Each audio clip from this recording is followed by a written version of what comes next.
Welcome to the Afterspin, opinions from thought leaders in our state. I want to ask John Hood and Chris Fitzsimon, our U.S. Senator Thom Tillis has taken what some consider a bold step by saying even though he supports President Trump in many areas, he doesn't think the emergency declared by the president is a true emergency and threatens to undermine the separation of powers and says he's going to vote against the emergency in the Senate. What do you think of Tillis? He wrote an op-ed for the Washington Post, and the question is this going to help him or hurt him next year in his reelection? John? I'm not sure it will help him in the reelection because this issue's become so partisan that most of the Republicans seem to want to have Trump triumph regardless of the niceties of the issue, and the Democrats are the same way on the other side. I think that Tillis is doing the right thing for the right reason, which is he simply believes that the president does not possess this authority.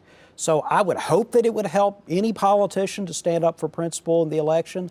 I will be hopeful, but I'm not sure that there's strong evidence for it at this time. I just think he's making the right call for the right reason. As we record this, there are 3 Republicans who've said that they will not vote, or that they will vote to support the fact that it is not an emergency. They need 1 more in order to be able to pass the Senate. It's already passed the House.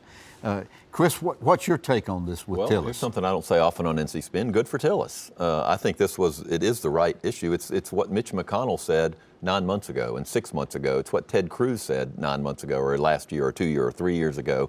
It clearly is the right position. Forgetting whether you disagree with the president on border security or not. And it was interesting that he said he didn't think there was an emergency. It's hard to imagine there's an emergency if the president himself says, I didn't have to do this. I just wanted to speed things up. But I do think it probably, you could argue it either way politically. It might actually help Tillis in the general election if people think he's willing, when he thinks President Trump is wrong, well, I was getting ready to say that the far right's not going to really support him enthusiastically anyway, because I mean he's voted sort of centrist and well, I don't know about that. Well, he hasn't voted. He's voted most other conservatives in the Senate has voted. I mean, you can make some fine distinctions if you want to.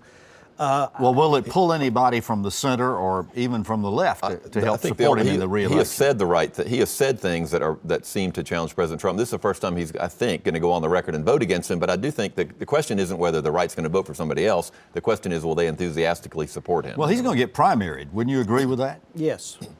Primary. I don't expect the primary challenge to succeed, but I think he will draw a primary, yes. Well, anytime you're having to run in a contested election, it takes energy and money and resources away from the main effort, which comes in November. It depends on how bitter the primary gets. There is an argument to be made that having a primary gives you a significant amount of opportunity to express yourself and reassert your brand to the voters. But if it's a very bitter and vicious primary, it's an expensive primary, that's a different story. We learned that lesson in 1984 in the gubernatorial primary, did we not? Yep. Well, thank you for watching the Afterspin. We'll have more video all during the week on ncspin.com.